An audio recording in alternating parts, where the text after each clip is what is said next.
So, good morning, everybody. A very warm welcome to all of you on behalf of Tushita. It is a great honor and pleasure to have with us Venerable Geshe Dorji Damdul again.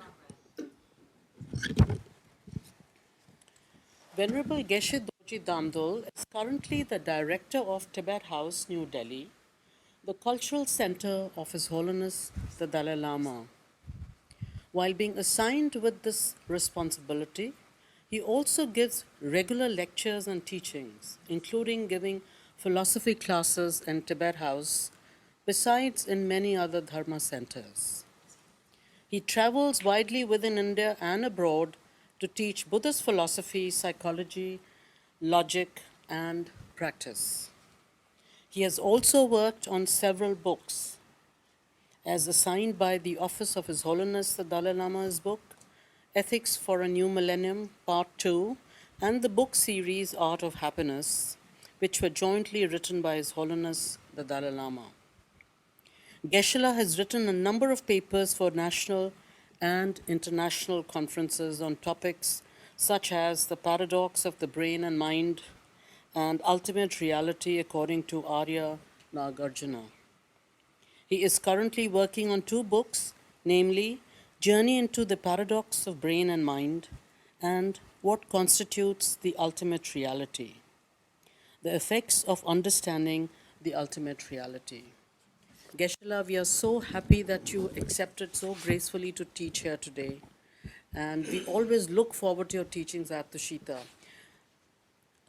From the previous times, now we are having from 1 to 2 sessions today. And next time I hope we'll have 3 to 4. But I must say that today Geshe is going to speak on the practice of wisdom for cleansing our mind. And I really want to share with you all that Geshe is really a good example of combining philosophy, faith, and practice. So, Geshe, we look forward to your sessions today. And thank you so much for accepting to come here and teach. Thank you.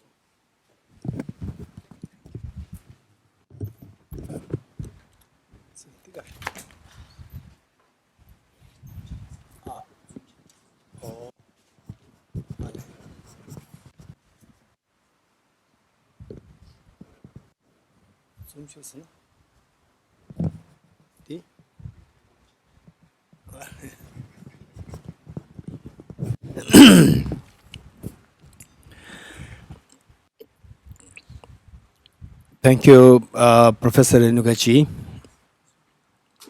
Thank you so much. And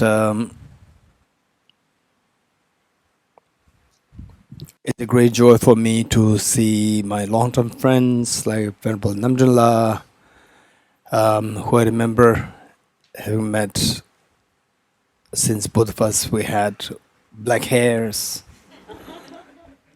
And then Venerable here, then Venerable the Tinsube Semungila, and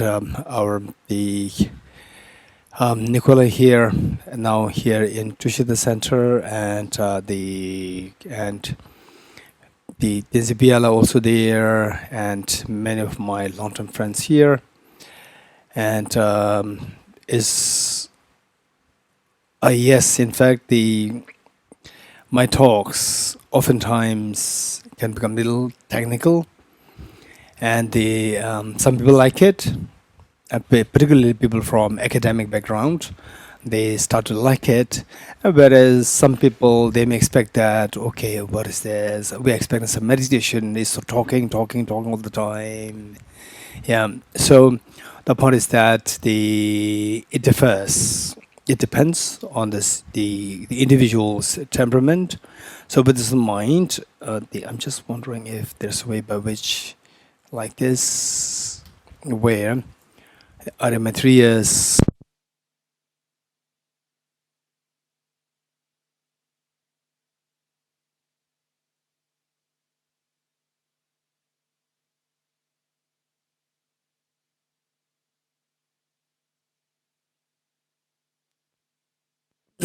so with this in mind, Okay, I don't think that we have any prayer book. Okay, so it's that we will recite some verses of Refuge and Bodhicitta.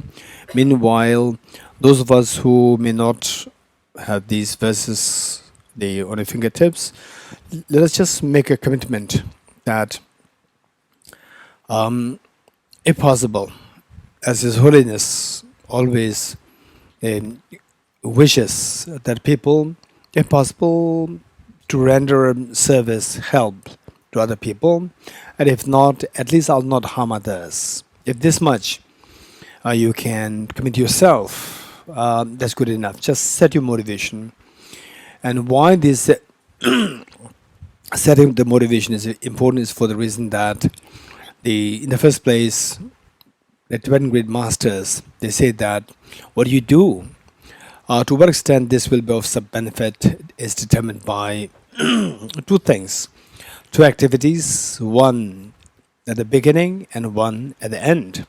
At the beginning, if you set a proper motivation, for example, like you go to the universities, schools, colleges, universities, or workplace to your work, if you go there with the motivation that, okay, I'll try my best not to create any problem, I'll try my best to say the help the people whosoever is connected with me, be it my colleagues or the people who depend on our work, they will make sure that we'll help them. So with this pure motivation, when you go there, of course, complications can arise. Complications may not necessarily 100% determined by you. It can be the other side creating problem on you, but the degree of complication will be much less when you are mentally set that I will not create any complications. I'll try to help as much as possible. Then towards the end, dedicating the marriage properly is very much like how the world operates. For example, if you win a lottery, huge amount of money, the question arises, what are you going to do with this? Which means that what are you going to dedicate this, the amount, for what purpose? That is the dedication. So likewise, the merit that we accumulate by attending these classes, it far excels billions of dollars. And some of you may not agree with me. Billions of dollars is very practical, but they say, attend this class, what will I get? But say those wise people who can see things broadly in space and in time, these people who see that yes, one moment of the listening to the teachings on how to cleanse your mind or how to identify your own potential, that far excels the gift of the entire universe filled with gems, gold, silver, diamond, and so forth. This is in fact what the Buddha himself declared, that one moment of generating compassion towards others far excels the gift of whole universe filled with gems and offered to all the Bodhisattvas. So this is what the Buddha very clearly indicated. And for the wise people, this will make total sense. And young people like this Sambalthundub and Drishti, these young people, for these young people, when I say that, hey, don't use your teeth to crush very hard things, whereas the elders will understand, yes, what he said makes sense. Young people will not understand it. No, it's just a piece of bone and it can crush. It has a capacity to crush it. But you don't know the impact of what you crush today will have after when you are in your 50s. Today, now I could feel that. In the olden times, even the Tibetans, we used to have the hard cheese. Hard cheese. Many of you don't have the idea. Cheese means soft, not necessary, right? Hard cheese are there. And young boys, when I was in my teenage, just crushing them like this, and now in my 50s. So I thought that the same, the imprint in my mind, crushing, and now I don't know whether the cheese is the teeth, my teeth crushing the cheese or cheese crushing the teeth. Young people will have no idea. So likewise, people who think that, what is this teaching? In what way this teaching far excels the gift of the whole universe filled with gems and offered to all Buddhas, Bodhisattvas. So the money is very solid. And what is this teaching just for one day for me to be more at calm and peace? But the wise people who can see the impact in a very nuanced form, long term, these people will realize that that's very true. Okay, so who are these people? Only those people, all of us here, including the younger ones, when you are mentally prepared to go to search for your true potential inside, then you are going to be that person when you reach age 30, 40, 50s. Okay, having said this, the first setting proper motivation, let us visualize the enlightened beings. For example, like somebody is a Christian, you can think of Lord Jesus Christ. Somebody who is a Baha'i, you think of Bahula, Bab. And the Jainism, think of Lord Mahavir. And the Hindus, you can think of Lord Ram, Krishna, and so forth. And they follow Islam, Prophet Muhammad, like Guru Nanak, then the Buddha. You can visualize all these enlightened beings. In fact, the beings who inspire you to become a happier person. And what does it mean by happier person? This is what we're going to learn in these 2 sessions. Okay, with this in mind, be inspired by all these beings. And alongside, when we say that I'm going to be inspired to be a more happy person, more meaningful person. So thus far, if your life, you felt that it was so miserable and meaningless, worthless, but this is not who you are. Your true nature is very different. You have incredibly precious treasure. Everybody has this treasure. Okay, Aditi, please come. Everybody has this treasure, and the treasure of the what we are seeking. We are seeking fearlessness, and we are seeking infinite happiness. And those of us who have been attending the lectures before, you know what I mean. Those who are listening for the first time, you may feel that, oh, what is this? Fearlessness, infinite. It does make sense, but then you may not be able to relate these two very directly. Don't worry about it. Anybody who you see as a source of inspiration for you, and also think of your two parents, all the family members, including children, and everyone. As human beings, animals, insects, hungry ghosts, hell beings, god and goddesses, spirits. And some of you may feel that, what is this? This is, how do you know that these things do exist? Don't worry, for the time being, just visualize all these things. And then later on, if you have questions, I'll be so happy to address even the basic questions.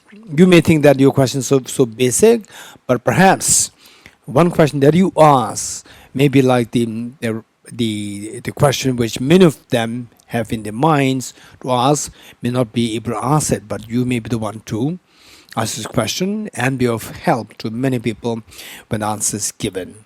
And so with this in mind, don't hesitate to bring up your questions during the questions session. So with this in mind, what we're going to learn is that finally, that real treasure of what we are seeking, say young people, I want to go for a startup, right, so that I become a millionaire in a few years. It's certainly big. So it doesn't matter. Whatever there's nothing wrong in them. The real startup should happen from inside. And you will realize that it's not just a story. It's not just the dogma. This is the real treasure. Why startup? So that I can become the Mark Zuckerberg, second Mark Zuckerberg. So what if you become Mark Zuckerberg? What if you become Bill Gates? What? Then I'll have a lot of money. With money, then what? I'll be very famous. With famous, what? Then I'll be very happy. Finally, I'm happy. This is what you're seeking. It's not the money, it's not the fame, but the happiness is what you're seeking. So that happiness is actually within us. It's already within us. It's not outside. And outside is not that outside is totally obsolete. It's totally irrelevant. No, this is not the point. Outside is very important. But say the seeking the happiness purely outside, that's a problem. Pure outside happiness is non-existent. Outside factors at the most can be like a trigger triggers for activating the seed inside, happiness inside. The real source of happiness is within, not outside. For example, the weather, the rain, and they help the apple seed to germinate. But the potential for the apple is not from the rain. Rain is just a trigger. The rain, soil, these are triggers. The real potential is in the seed. So the seed is within us, but external factors are required to activate it, this seed, once in a while. So with this in mind, keep in mind that fine, I have to activate this. Okay, so the how, I don't know, but at least I'm learning today for the next 2 days, and the how to give a greater meaning to my own life. You, me, all of us. So whatever lifespan that we are left with now, let's just see how to make the most of the lifespan that we are left with. Let's not make sure that we don't waste our remaining part of life. Whatever religion that you're following is fine. It's not that you have to follow Buddhism, not necessary. But the thing is that whatever you're doing, make sure that you don't waste your life. Somebody who has the capacity to somebody who has the capacity to make the $1 million, if you make $500,000, everybody will say that, wow, that's amazing. It's not wow for you. You have the potential to make $1 million, and you are making only $500,000 means that you are not using your potential full. Somebody who has the capacity to make only 1 lakh of rupees a year, if that person can make like 99 of the say 0.99 lakh rupees, it's good enough. You have used the potential. Somebody who has the potential to make 100 lakhs of rupees, 100 lakhs of rupees per year, and if you make only 50, compared to this 0.99, not even 1 lakh, in comparison with that person, I did a great job. No, it's a shame on you. You have the potential to give rise to 1 crore rupees. It's not just 1 lakh. 1 crore rupees, you have that potential. So the point is that we have to don't feel complacent with, okay, I'm happy with my life. I came here just to chill out, right? And it's good, it's nice. No, don't be complacent with your life. I'm not just talking to you, I'm talking to me also, myself. Each one of us, we have to make sure that we don't waste our life. Waste our life meaning that the same in comparison with others, if you're doing better, this is not the mark of your success. The real mark of success is what potential you have. If the average potential is just say the 6 out of 10, and you have a potential 9 out of 10, if you use only 6 or 7 the point, this is a shame on you. It's very sad on you. So make sure that you use your full potential to make sure that towards the end of your life, you see, this is the purpose of my life. Now I see that. And now I can see something more. You don't need anybody else to tell you what's the purpose of life and how to make the life more meaningful. So this is the purpose of a journey of this, the path. So with this in mind, so finally, I'm going to awaken the seed of perfection within myself. And with this, the 2 sessions that we're going to undertake here in the Tushita Center, I will make the most of my being here. Okay, so if you have space there, well and good. If not, there's a space here also. Here also, maybe the boys, you can come this side.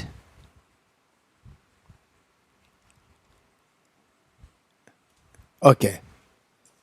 Okay, with this in mind, let us recite some verses in English, first in Tibetan, then in English.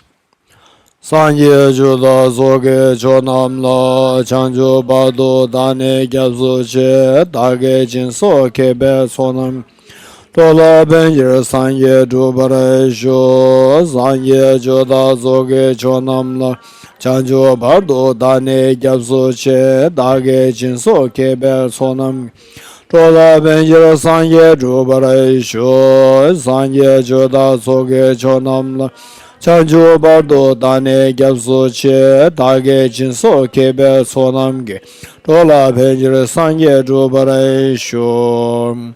I go for refuge and enlightenment enlightened to the Buddha, the Dharma, the Sangha, by my accumulations through the practice of giving and so forth. May I become a Buddha to benefit all sentient beings. I go for refuge and enlightenment enlightened to the Buddha, the Dharma, the Sangha, by my accumulations through the practice of giving and so forth. May I become a Buddha to benefit all sentient beings. I go for refuge and enlightenment enlightened to the Buddha, the Dharma, the Sangha, by my accumulations through the practice of giving and so forth. May I become a Buddha to benefit all sentient beings. Om ye dharma hetu prabhavam hetum tesham dathagato hyavatat tesham chayo nirodha evam vate mahashramanaye swaha. Om ye dharma hetu prabhavam hetum tesham dathagato yavatat tesham chayo nirodha evam vati mahashamanaye swaha. Om ye dharma hetu prabhavam hetum tesham dathagato yavatat tesham chayo nirodha evam vati mahashramanaye swaha. Tirtha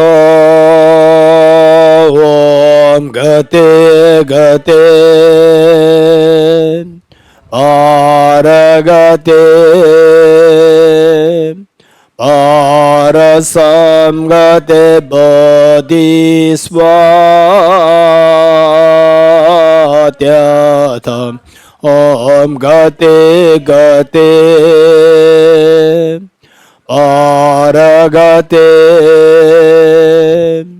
Parasam Gate Bodhisvatyatha Om Gate Gate Paragate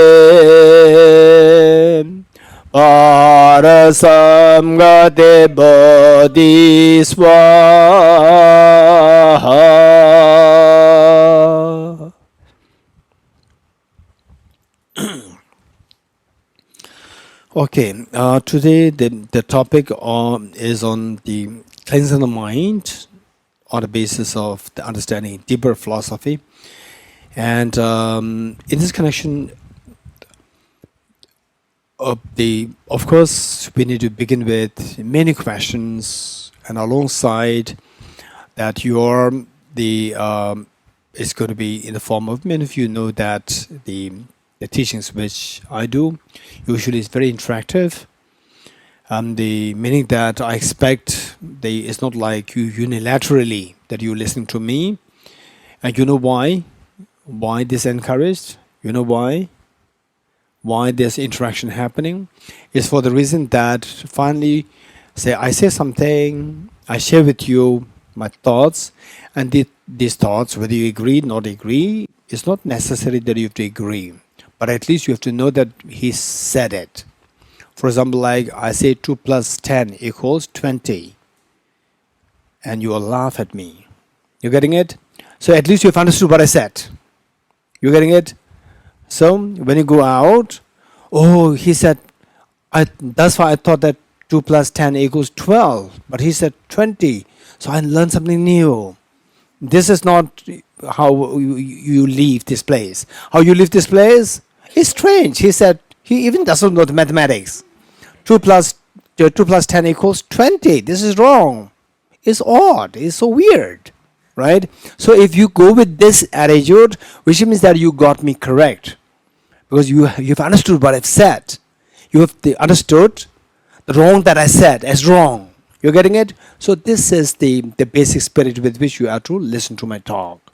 The point is that you have to really understand what I'm saying. You're getting it? And whether you agree, not agree, that is a different story. You don't push yourself to agree with me. The thing is that you have to understand what I'm saying. And then see if it makes sense. If it makes sense, that is best. The whole purpose of being together is for that purpose. Whereas if it doesn't make sense, don't worry.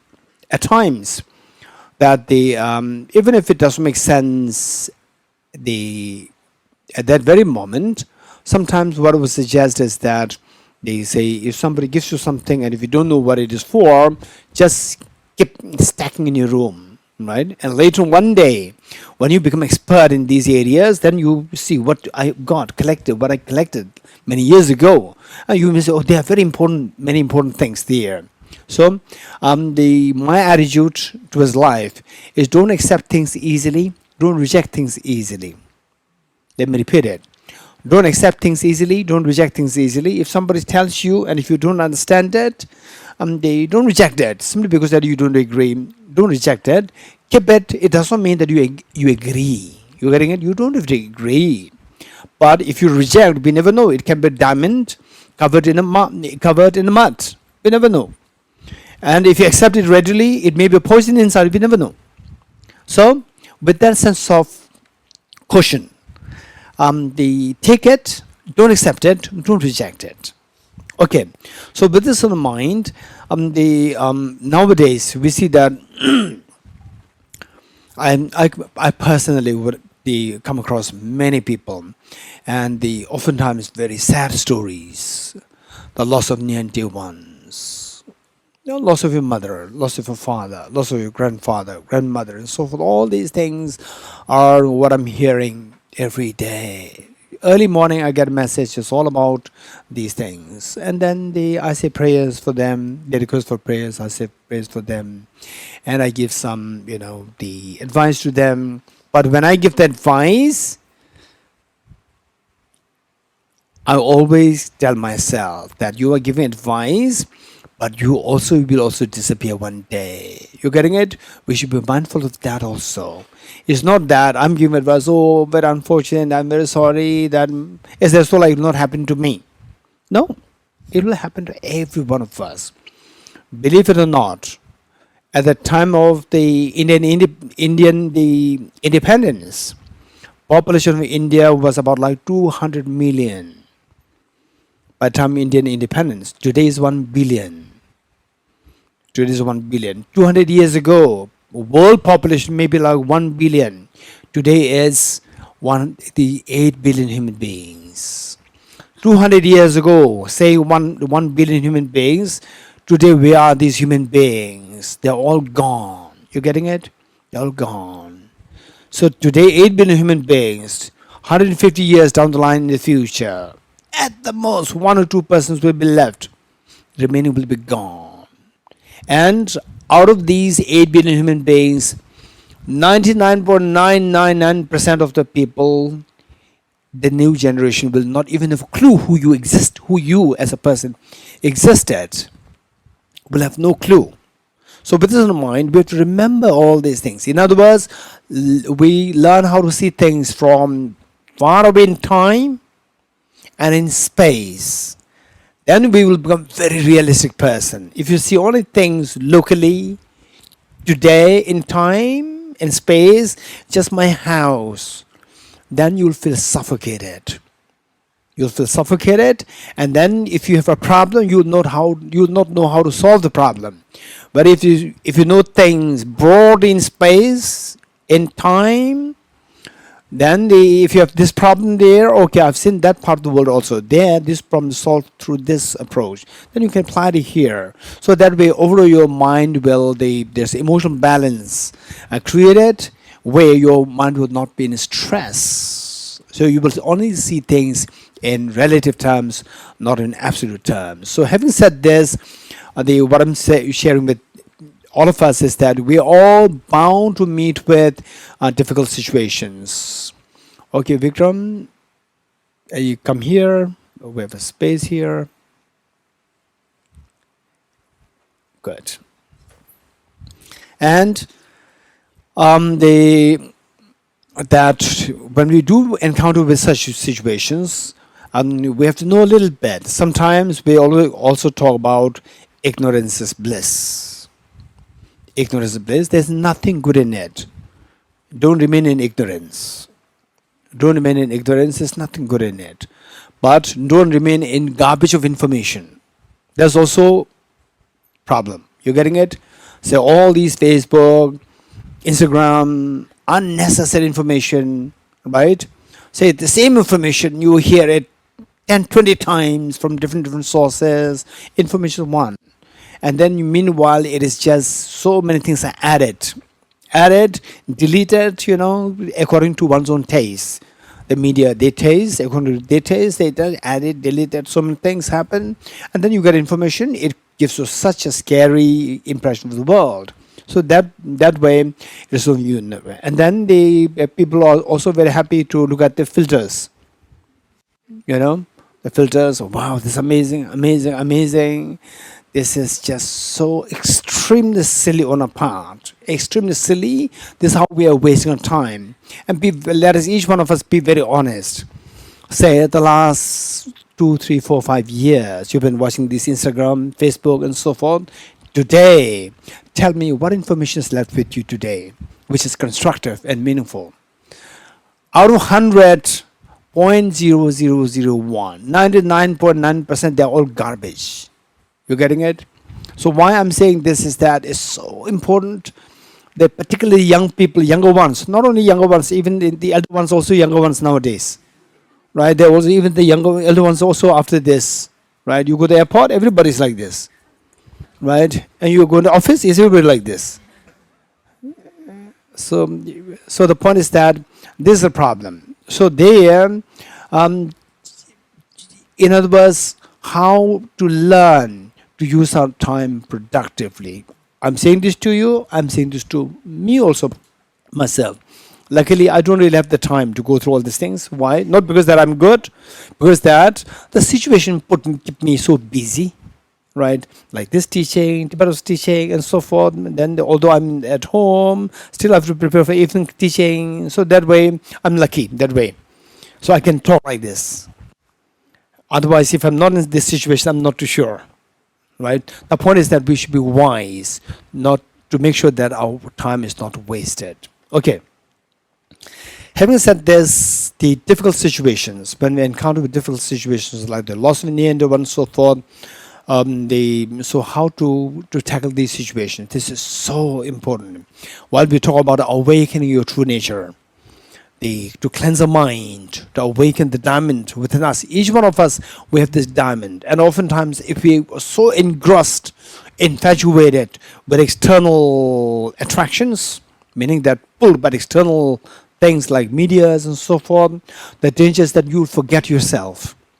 You'll forget yourself, and at one time, you see that when you so-called success, many people will be around you. The moment you will say it's the success because of your youth, when the youth is gone, all the people will disappear from your life. You will start to feel yourself so lost and lonely. And if the so-called success is because of your money, when the money is gone, again the people will disappear from your life. Believe it or not, how many of you had that experience? Raise hands. With your youth, money, power, influence, or connection, even if you are nobody, but you have a good connection with somebody, people know that you have this connection, they come to you. You become very important. The moment that connection is gone, then everybody disappears from your life. How many of you had that experience? Raise hands. Okay. Young ones, if you don't have this experience, don't worry. They are waiting for you. They are waiting for you. Yeah, this experience are waiting for you. Okay, Venerable Anila, come. Venerable Amila, come. Yeah, come. If you have extra cushions, please spare your extra cushions. Anila, come here. Come here.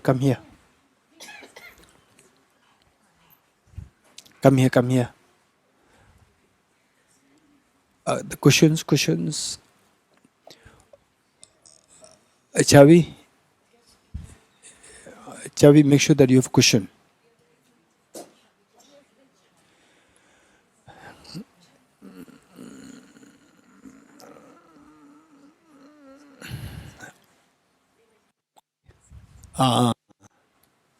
Okay. Okay, now please take your seats. Please take your seats. Okay.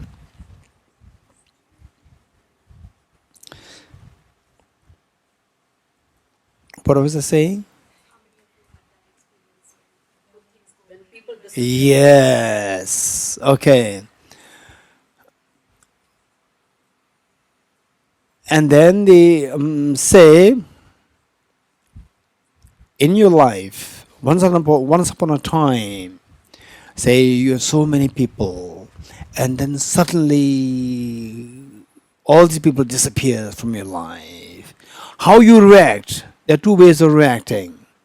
One will say that, what is this world is extremely nasty. When I have this, all these people they come, and then I did this to this person, I did this to that person, and now they're all gone. Right? The world is nasty. This is one way of reacting.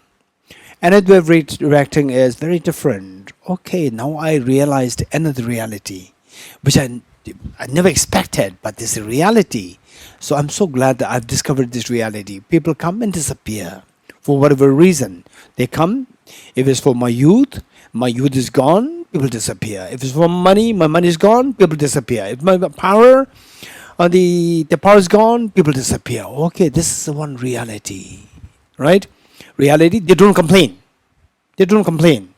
This is reality I discovered. So thus far, seeing that, oh, all these wonderful people there with me, I'm so lucky, which means that I'm too naive. I'm only seeing one part of the story. I'm not seeing the full story.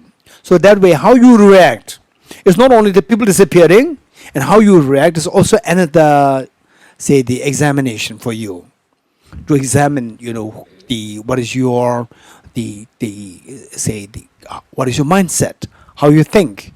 So with this in mind, if you know that you have the treasure inside, so when the people around you, you are happy. When the people are gone, you feel sad, which means that you are identifying the treasure outside. So when you cut off from the outside treasure, then you see that you are poor. You're suffering from poverty in terms of your joy. But whereas if you discover that the treasure is inside, no matter what happens to outside the world, people come, well and good. You get the opportunity to practice generosity, kindness, and so forth. People are gone. Again, it's a great lesson learning for me that the true treasure is within me, it's not outside. It's a very clear indication that is a lesson for me that the true treasure is within me, not outside.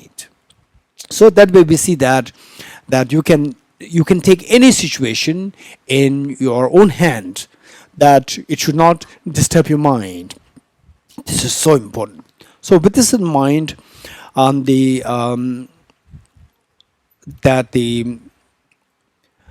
encounter with difficulties like the loss of near and dear and so forth.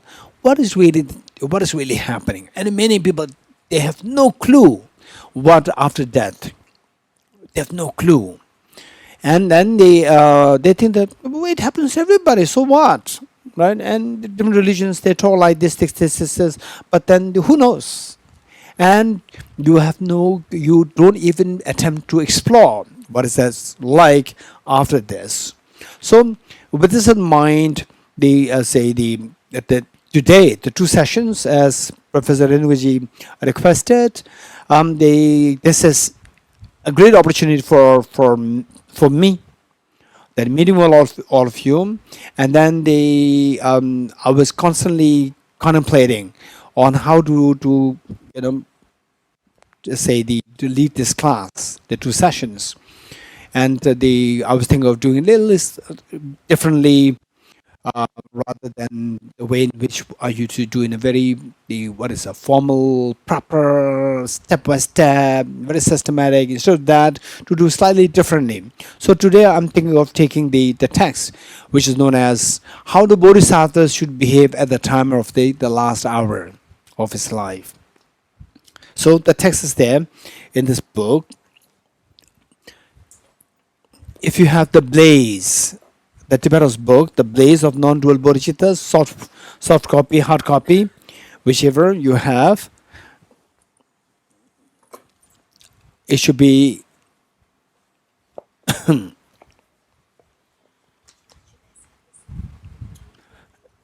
yes. So don't worry about that too much. In the second session we will use it. It's a very short text. It's a sutra actually, and the Nicola will send it to all of us.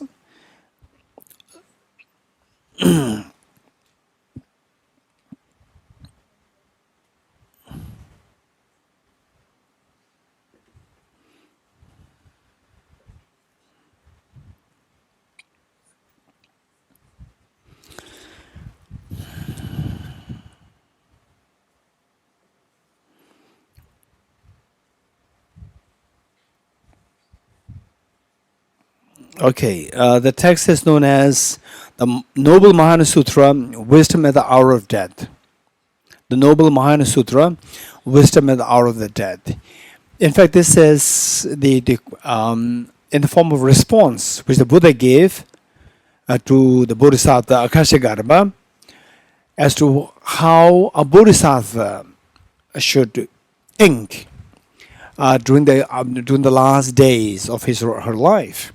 And in this connection, it's not like for the Bodhisattvas is fine, but for us, it's not like, okay, I'll remember this and then towards the last hour of my death, I'll think like this. Or when I encounter with somebody, like my family members or somebody going through last days, I'll make them to think like this. No, it's a long preparation. It is like saying that, for example, say if you want to win a Nobel laureate, become a Nobel laureate, then you have to know quantum physics. If you want to become Nobel laureate in physics, you have to learn quantum physics, right?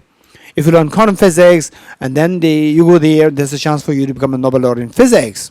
Okay, whenever I like to have this, then I will think of quantum physics. For that, you have to know quantum physics. Quantum physics is not like listening to a lecture, one-time lecture. You're getting it? This requires a lot of preparation for us. Likewise, all what we're studying here, this is something which is extremely profound, and this will help us identify your true nature, each one of us, who you are, each one of us will, and then we'll learn how to invest more time to uncover this treasure rather than look for the treasure outside. Okay, so and why this text they caught my eyes and my attention is because that when I was translating for His Holiness the Dalai Lama, there was almost 2020, 2004. How many years now? 20 years, right? Time flew, right? When Chavi was not born, when Sagar was not born, right? Okay, when the Sambhatindu was not born and Drishti was not born, not born or 1 or 2 years old, not born, 2004, you're born 1 year old. Chavi was not born and Piala was not born. Yeah. Okay, so what I'm saying is that when I was translating for His Holiness, so how this text came to my attention. And then later I came to feel that this text is extremely precious. Okay, during His Holiness's interview, on the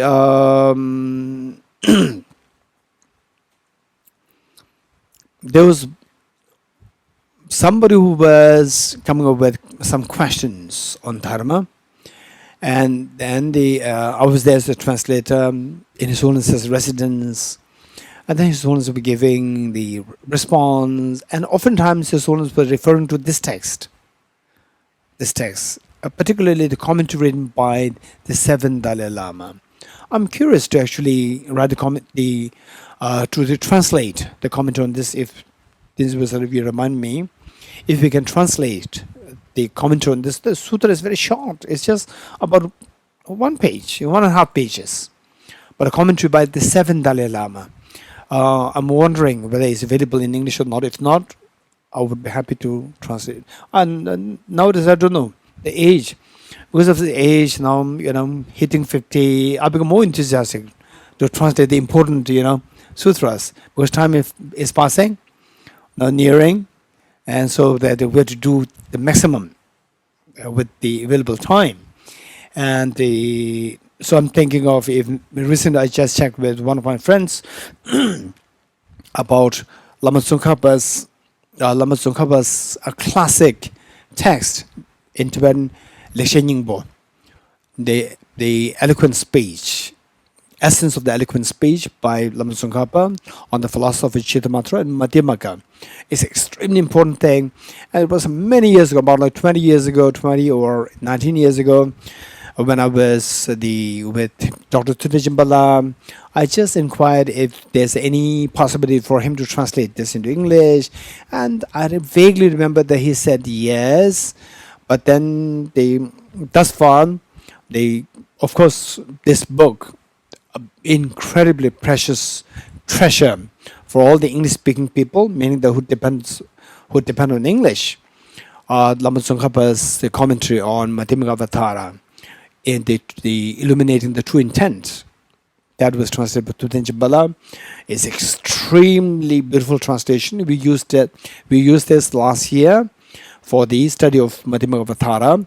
How many days? 15 days in Deer Park. We used his translation, and then there are several translations, but I would say the one by him is so well done, and this is incredibly a great treasure for the people who depend on English.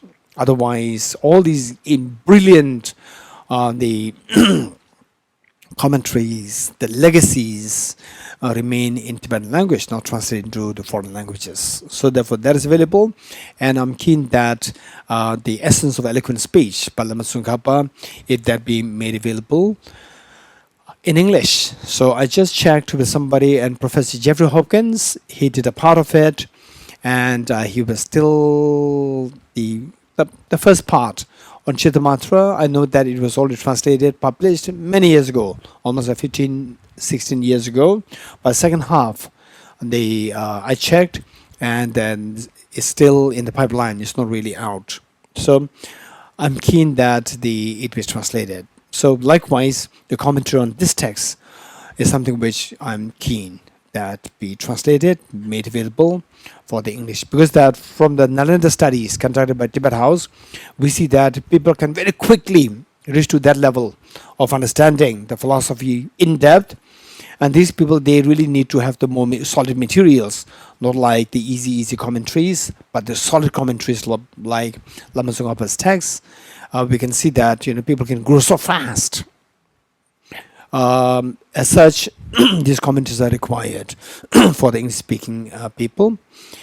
This is what I'd like to share with you. Okay, so having said this, now you hear how the Bodhisattvas, how should a Bodhisattva think when he or she is nearing the last days, or nearing the death or passing away.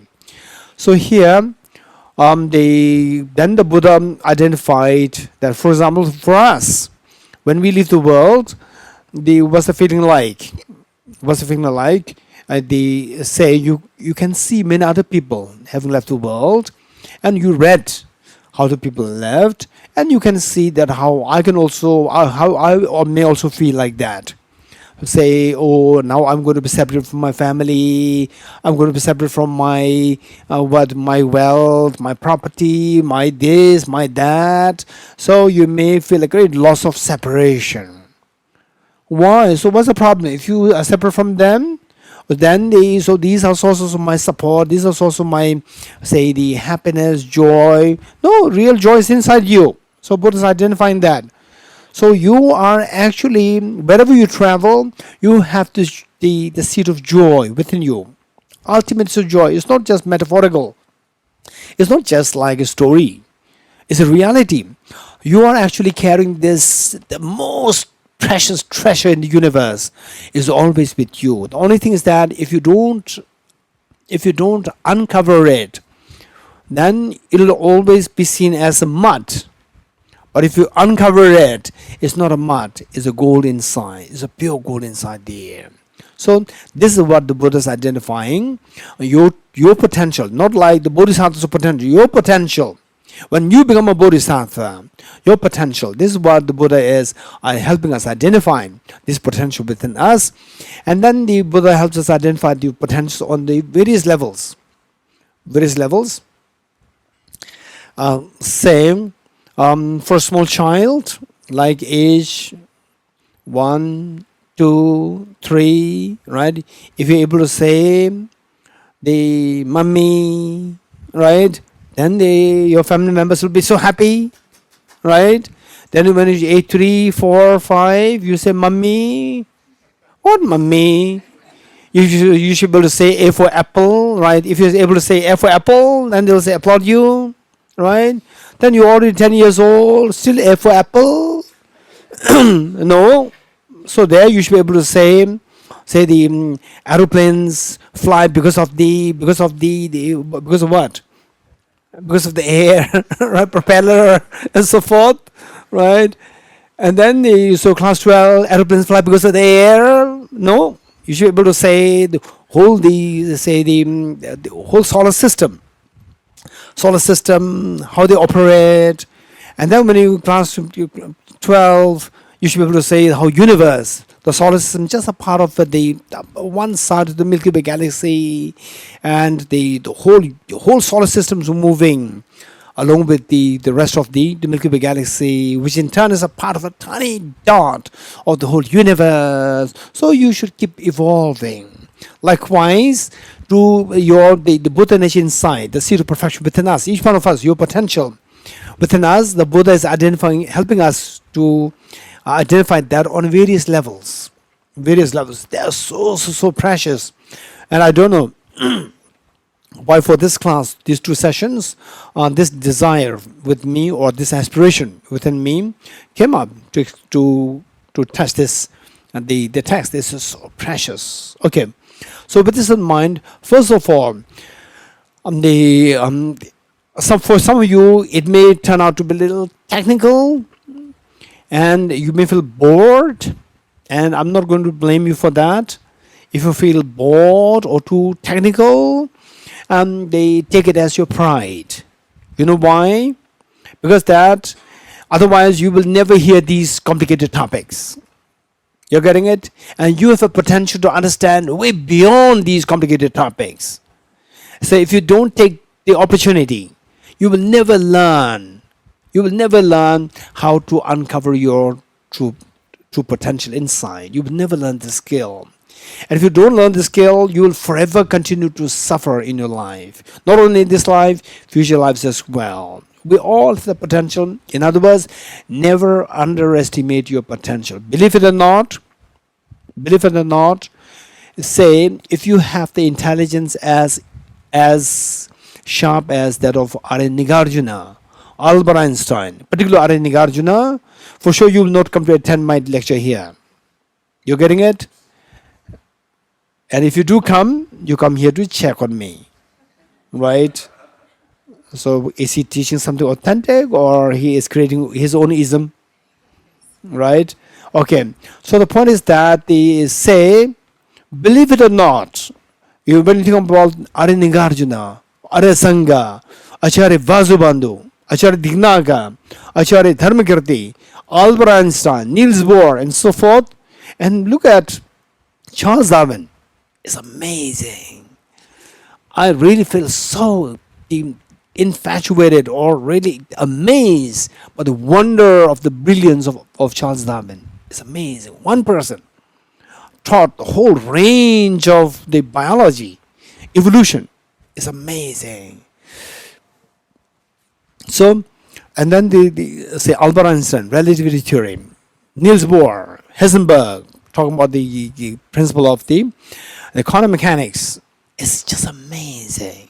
So today, then the one who passed away, Stephen Hawking, a brilliant, a genius. So likewise today, like Michio Kaku, these professors, brilliant physicists, really gifted with incredible brilliance. So the point is that when you think of these people, you may get a feeling that how many of you, when I mention these people's name, You may get a feeling that, oh, they are special. I'm not special. Reasons? I'm just ordinary. Believe it or not, you also have the potential to understand these nuanced, sophisticated topics to the level that they understood. You also have the potential. If you don't put effort to uncover this potential, you will never reach that level. You have the potential, but you will never reach there unless until you become confident that I too have the potential. And it should not be done on the basis of blind faith. It must be done through systematic studies. Systematic studies, for example, like these complicated topics which we're going to discuss in these 2 sessions, and you may feel a little lost. That some of the people here, they seem to be so interested, so like glued there, but for me it doesn't make any sense. You may feel like that, right? So just keep in mind that if you are being consistent with these technical classes, being consistent, say the first few months you may feel a little lost, and over time you will start to understand what is being taught there. For example, I remember that this girl, did she raise her hand? So this girl, when her brother there, and then the 2 parents, when they first came to meet me with these 2 children, and then when talking about these complicated topics, she could not follow. Then she attended the retreats once, twice, when she was 19 years old. Then at one point, I invite questions, she would ask questions, and questions are so good. And I ask questions, and she would give the answer in public, in the classroom. Answers that she gave is so good. So just see, within the short span of time, there's a certain explosion of the knowledge happening. And it happens to all of us. It's a matter of opportunity. And who can steal this opportunity? Nobody can steal this opportunity from you. Only you can steal this opportunity. Only you can deprive yourself of this opportunity. How? To say that I cannot. This is the greatest of failure. Let me repeat it. Only when you say that I cannot, I don't have this potential, this is the greatest failure. Nobody can fail you. It's only you who can fail you. In this world, hundreds and thousands of people, like Albert Einstein, said that you are a hopeless person, right? And he cannot fail you. Only you can fail you. Very successfully you can fail you. How? You said, no, I cannot. I don't have this capacity, right? Then you give up. That is the greatest of the failure. So with this in mind, what I'm saying is that never underestimate your potential. You have an incredible potential. Only thing is that this potential that you have, Albert Einstein has, His Holiness the Dalai Lama has, this potential. On the level of the potential, they're all identical. There's no difference. That their potential is higher the level and your potential lower level. No, it's same. Only thing then, but there's obvious difference here. For His Holiness, whatever actions that he engages in, there's a tremendous degree of the power of the mindfulness. Every action that he's doing, there's a mindfulness there. And we talk about mindfulness practice. So that may make sense only when we are, okay, I'm doing mindfulness practice, I'm lifting my hand up, I'm putting down. The moment the practice session is gone, mindfulness is gone. But for His Holiness, he will not come up with the label, I'm doing mindfulness practice. 24/7 is extremely sophisticatedly nuanced mindfulness practice. Mindfulness of compassion, mindfulness of wisdom, mindfulness of every action that he's doing is so high level.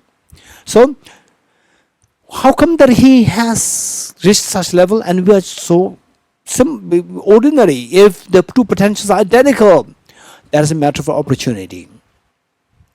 Buddha Shakyamuni, once upon a time, many eons ago, he was as ordinary as what we are today. Even worse than what we are today. But today, he's very different. He's the inspiration. He's the beacon of hope, inspiration for all of us. How come that he became like this? Once upon a time when we were better than him. How come that he became one like this? Because that he put effort. First of all, he got this confidence. I too have this perfect potential. I need to awaken this. Okay. So with this in mind, I'll say, what is that potential? Once you know this potential, then you see that, wow, that's amazing. Real joy and happiness is not coming from outside. Outside things can actually be as like the trigger for invoking this, the joy within me, the source of happiness within me, a real sources within myself. So this conviction must be gained. Once you gain this conviction, then all our efforts must be invested towards that direction, to awaken this potential within us. Okay, so this potential within us, technically it is known as Buddha nature. And Buddha doesn't mean Buddhism. You're getting it? Right from the beginning, I told you that when you talk about when you talk about, so this class is not formed to to convert you. In fact, what I would encourage you is that if you are a Muslim, remain a good Muslim. If you are a Hindu, remain a good Hindu. Christian, remain a good Christian. Sikh, Baha'i, or the Zoroastrian, following Zoroastrianism. Whatever you're following, remain a good practitioner of that thing. At the same time, there's no harm. You can enjoy pizza. You don't have to become Italian. You can enjoy pizza. You can enjoy momo. Don't become Tibetan. You can enjoy momo. You're getting it? Yeah. So no need to become the Tibetan, or no need to become Chinese, right? Better remain Indian than become Chinese, right? But Chinese overall, CCP is a problem, not all Chinese, right? Chinese, amazing culture. CC is a problem. With the ideology, communist ideology, this is a problem. This is a problem.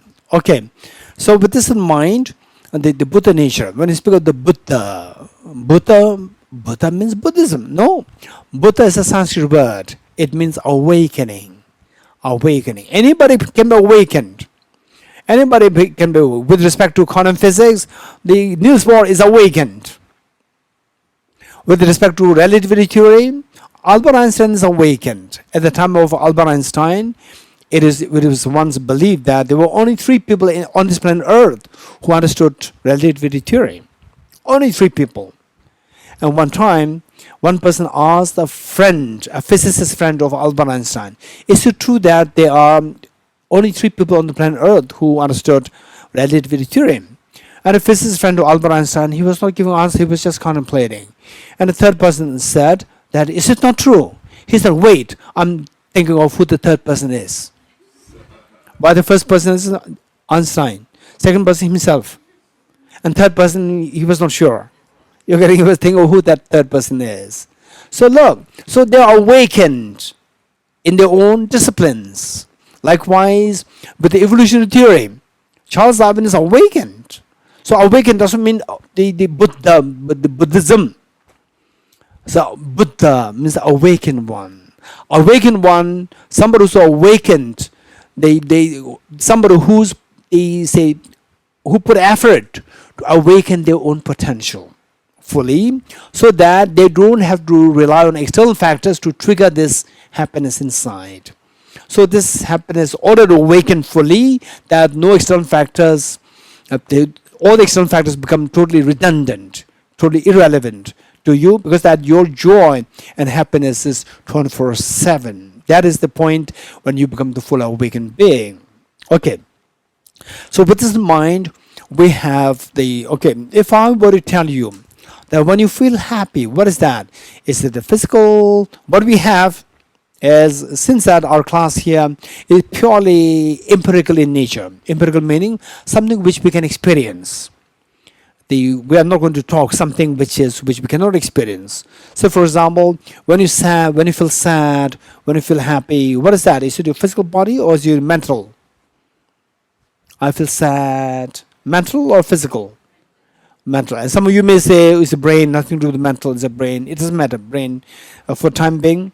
And I'm sure that amongst you, there are some who are really interested to know the difference between brain and mind.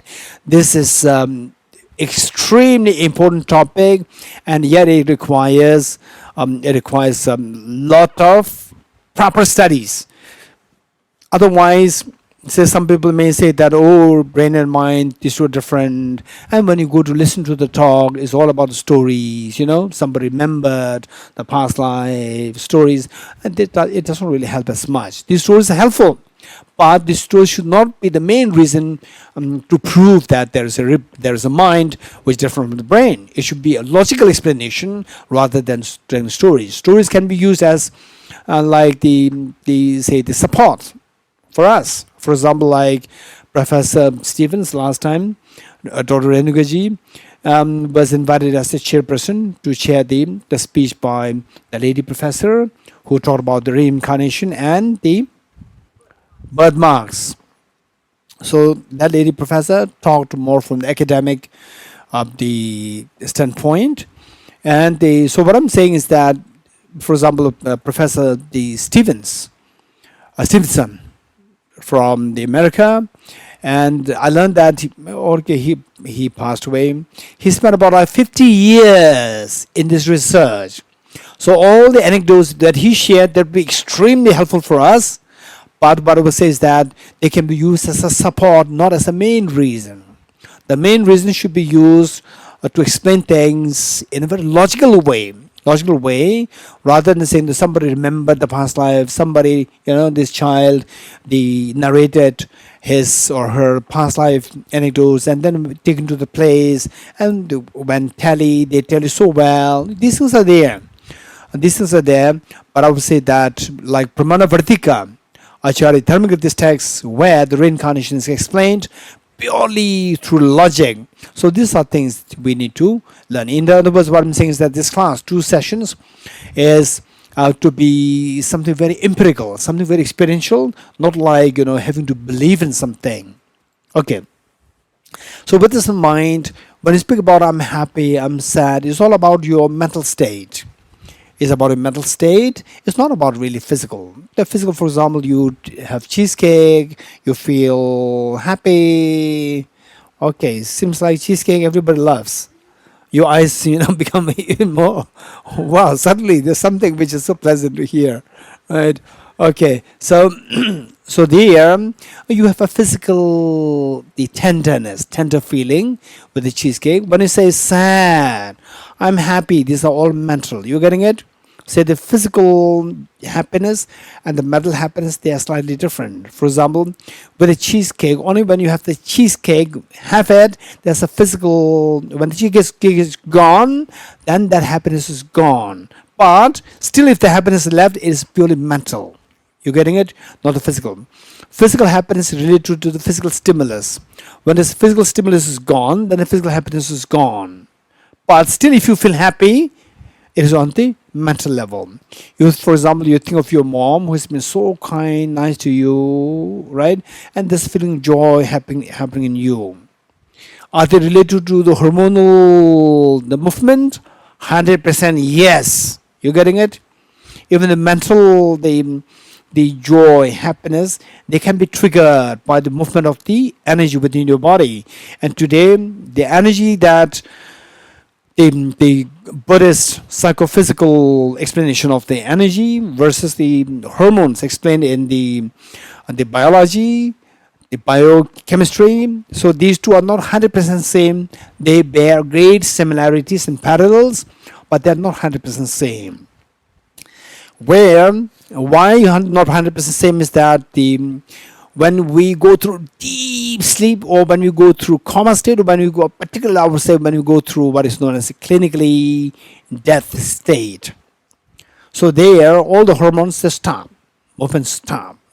But still, there's the energy that you feel. There is a very subtle energy which the neuroscientists, they cannot explain. Okay, keeping that aside, so what we're talking about is that there's the happiness that we feel something from inside, mental. And just give a thought to yourself. Say any moment, one moment which is extremely pleasant moment, extraordinarily pleasant moment, right? Genuinely pleasant moment, right? Why I'm adding this word genuinely? Some of you understand it. You're getting it? Okay. Otherwise, some are very, wow, this is the most beautiful, and then after some conflicts, this beautiful moment disappears. You're getting it? Or they keep that aside. This is not genuine, and for you, it seems so genuine, right? It's not genuine. That you'll know when what has come, right? Okay, so what I'm saying is that very genuine feeling of the calmness, peace, extremely beautiful moment which you have never experienced before. Just think of such moments. Think of that moment. And if you take a pill and you could feel that extraordinary calmness, tranquility, the joy, embracing, tenderness. If there is a pill, consuming which gives rise to this feeling, if then this pill will be extremely expensive. Then everybody, all the billionaires will take charge of these. But such a pill is non-existent, and yet we could feel that experience once in a while. Okay. Anybody who likes to share such a moment? Anyone? Reasons. I know what Munodi is going to say. I know, right? I'll not ask her. Right? I'll not ask her. I know what she's going to say. Anyone else? Young ones. Young ones. For me, actually, I would say that one moment which was so vividly that I could remember that happened was when I was in my 30s. When I was in my 30s. And then the one was which I vaguely remember when I was like maybe 3 or 4 years old with my mom. Anyone else? Any one such moment which was extremely beautiful, which you never experienced before? Anyone with hands?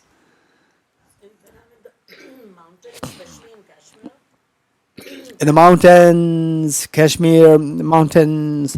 In fact, the Dharamsala above TCV school, that the hill, the forest area.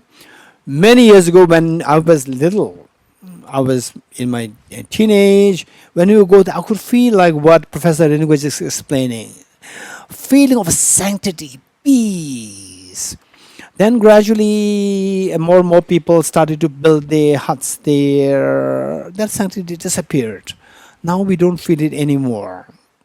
And it's not only me. Many people used to feel the same thing when they go in this forest. Anyone else? Okay. Yes, Vikram. Yeah, well, I remember, as a child, when I had less of all these preconceived notions, less conceptualizations around my imagination being something unimportant, then, or something unreal, let's say. But any experience I had was full of wonder and imagination and sanctity and spontaneity. And there was that same type of peace and joy. Wonderful. Thank you. Vikram, thank you. Anyone else? And being with His Holiness. Being with His Holiness. Yeah, this is amazing experience. Many people share. Many people say the same thing. Anyone else? There's a place city called Padmini in Rajasthan. And there are very beautiful sand dunes over there. And population is very less. And you hardly see any people. So I went there after a period of 10, 12 years, and I could feel that peace. Oh, I was very happy that yes, yes, yes.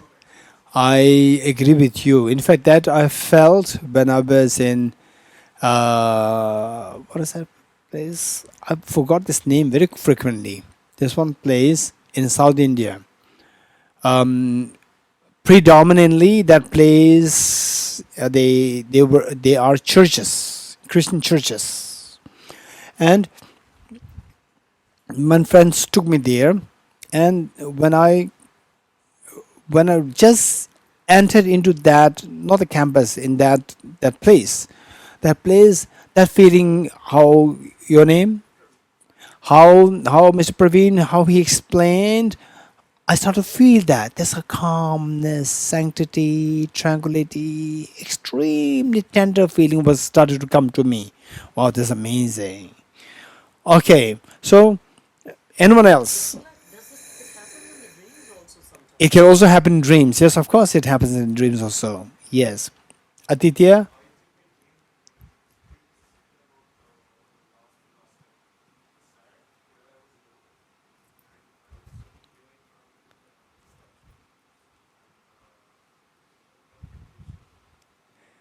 Okay, Aditya is saying that for the online the participants, Aditya is saying that when he was once in the center, somewhere in the sitting in the some few months ago, okay, sitting somewhere in the middle, and then seeing the statue of Aramatria.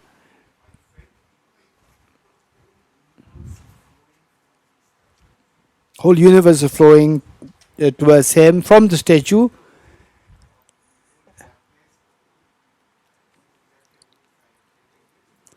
flowing towards you from the statue. Wonderful, thank you. Okay, gentleman over there, your name? Kunal. Yes.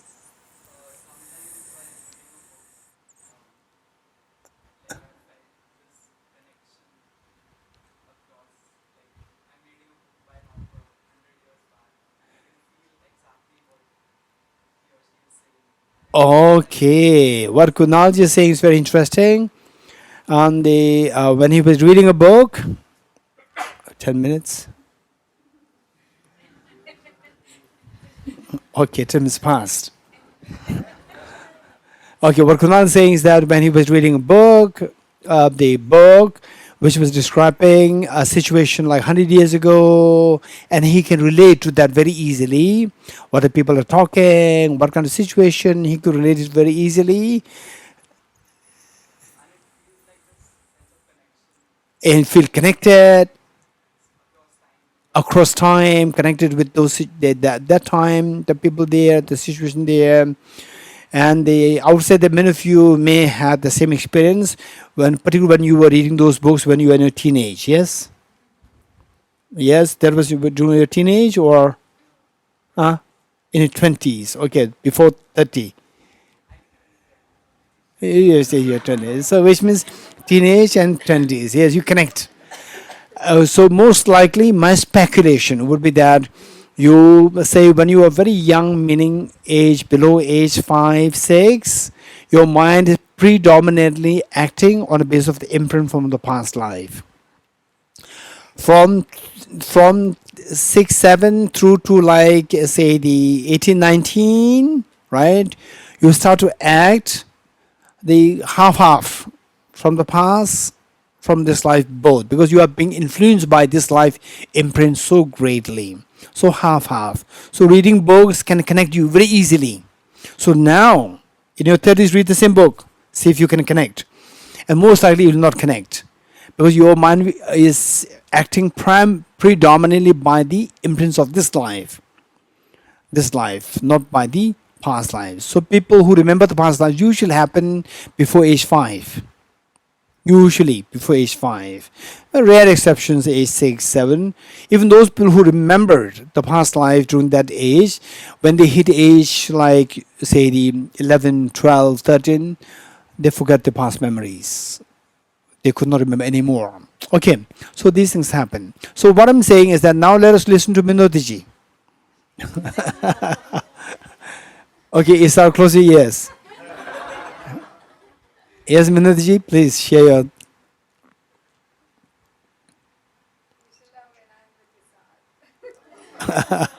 When Isa was born, the day one Isa was born, the day one Isar was, Minodiji as a mother was holding Isar. Who is Isar? Somewhere in the world? He's here. So she was holding Isar, the newborn, 1 day old child, and the description that she gave that day was extremely touching. And I don't think he was there at that point. He was not there. So description is so beautiful. When he was there, description is a little different. All right. So what Minoji explained was exactly what another gentleman said. And we all need to remember these anecdotes. These are so important. We should not forget this. That it was in the, what is that? Vana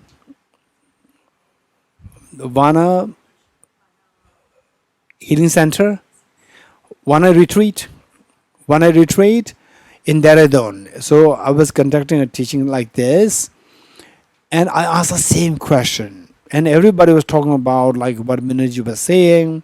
And there's one gentleman from England. He must be in his 30s, and what he said was that the most beautiful moment in his life was holding the hand of his 1-day-old daughter. And when he was saying this, he was literally in tears. I could feel what kind of emotion was going in his mind. So tell me, who is that 1-day-old daughter, 1-day-old son? Who is that? Who is that? Each one of us. You're getting it? Don't think maybe who's that, the fortunate girl. No, each one of us. Believe it or not, 90% of the people, here I would say 99% of the people here went through the same state. That the mother and the father took pride in your coming into existence on this planet Earth. And what are you going to do to make them proud? I don't know. But they feel that you as a source of pride for them. They feel so happy. Today, if you meet somebody who takes pride in your existence, with this run you to tears to see your existence, would you be happy to see that person is not? 100% yes. And who is that? In this world, forget about Buddhas, Bodhisattvas. For the time we don't have that capacity to see them. But when we can readily see them, you feel that. For example, today if you see somebody of that, like that person who feels pride in your existence, for you do nothing, right? Nothing is something good for the world, but still they took pride in your existence. They feel just becoming so teary, just seeing your existence. No doubt the kind of feeling that will go through your mind is going to be extremely beautiful. You're getting it? It's going to be extremely beautiful. And this is the kind of experience even no pills, no money can buy this experience. This experience is so beautiful. And this experience, where is it coming from? Is it coming from external? No. External factor, somebody seeing you as the pride of that person. That person is serving as a trigger. And the joy, that extremely beautiful tender, the sacred joy is coming from within. So there's a source inside. Say, you squeeze a handful of sand, oil comes out or not? Hey, you squeeze a handful of sand, oil comes out or not? It doesn't come. Hey, don't say yes. You're getting it? Right? It doesn't come out. Then no oil comes out. Okay, you squeeze a handful of sunflower seeds, oil comes out? Yes. Okay, what's the difference? Quick. What's the difference?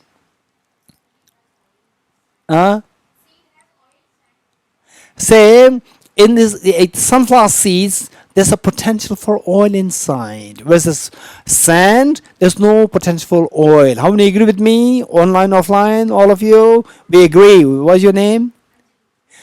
What do we agree with Anjali, right? Saying that there's a seed. Unless there's a seed, the potential for the oil there, unless there's the potential, oil will not come out, even however much you may squeeze it. Whereas if there's a potential, the oil comes out, means it is a potential there.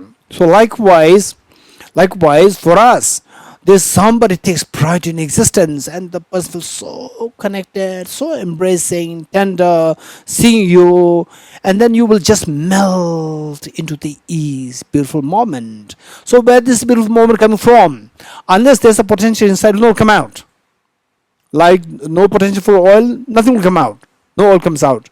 So here something's coming out, which means that there's the treasure inside.